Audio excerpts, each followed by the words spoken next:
شروع اللہ کا نام لے کر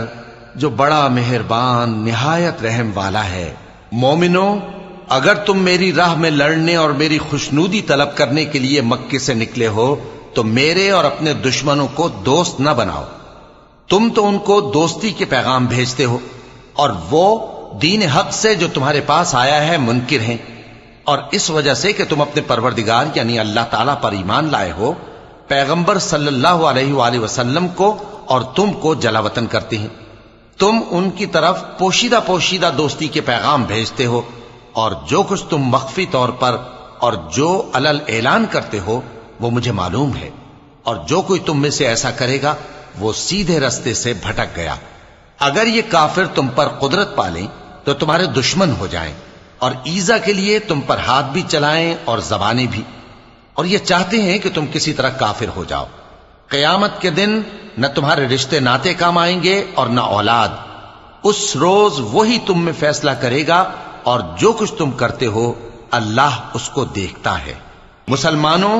تمہیں ابراہیم اور ان کے رفقا کی نیک سیرت کو اپنانا ضروری ہے۔ جب انہوں نے اپنی قوم کے لوگوں سے کہا کہ ہم تم سے اور ان بتوں سے جن کو تم اللہ کے سوا پوجتے ہو بے تعلق ہیں، ہم تمہارے معبودوں کے کبھی قائل نہیں ہو سکتے، اور جب تک تم ایک اللہ پر ایمان نہ لاؤ ہم میں تم میں ہمیشہ کھلم کھلا عداوت اور دشمنی رہے گی۔ ہاں، ابراہیم نے اپنے باپ سے یہ ضرور کہا تھا کہ میں آپ کے لیے مغفرت مانگوں گا، اور میں اللہ کے سامنے آپ کے بارے میں کسی چیز کا کچھ اختیار نہیں رکھتا۔ اے ہمارے پروردگار، تجھی پر ہمارا بھروسہ ہے، اور تیری ہی طرف ہم رجوع کرتے ہیں، اور تیرے ہی حضور میں ہمیں لوٹ کر آنا ہے۔ اے ہمارے پروردگار، ہم کو کافروں کے ذریعے فتنے میں نہ ڈالنا، اور اے ہمارے پروردگار ہمیں معاف فرما، بے شک تو غالب ہے، حکمت والا ہے۔ تم مسلمانوں کو یعنی جو کوئی اللہ کے سامنے جانے اور روز آخرت کے آنے کی امید رکھتا ہو اسے ان لوگوں کی نیک سیرت اپنانی چاہیے، اور جو روگردانی کرے تو اللہ بھی بے نیاز ہے، لائق حمد و ثنا ہے۔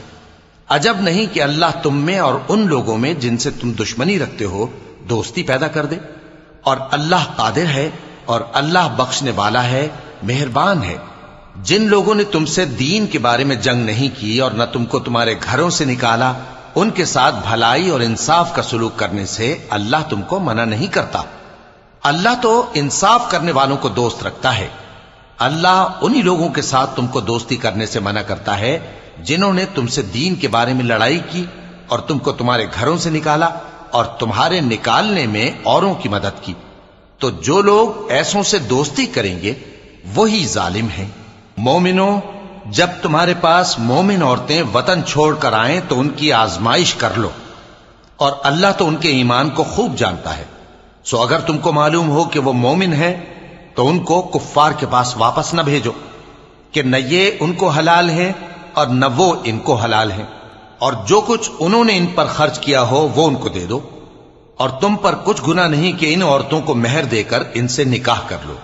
اور کافر عورتوں کے ساتھ تعلقات نکاح باقی نہ رکھو، یعنی انہیں کفار کو واپس دے دو، اور جو کچھ تم نے ان پر خرچ کیا ہو تم ان سے طلب کر لو،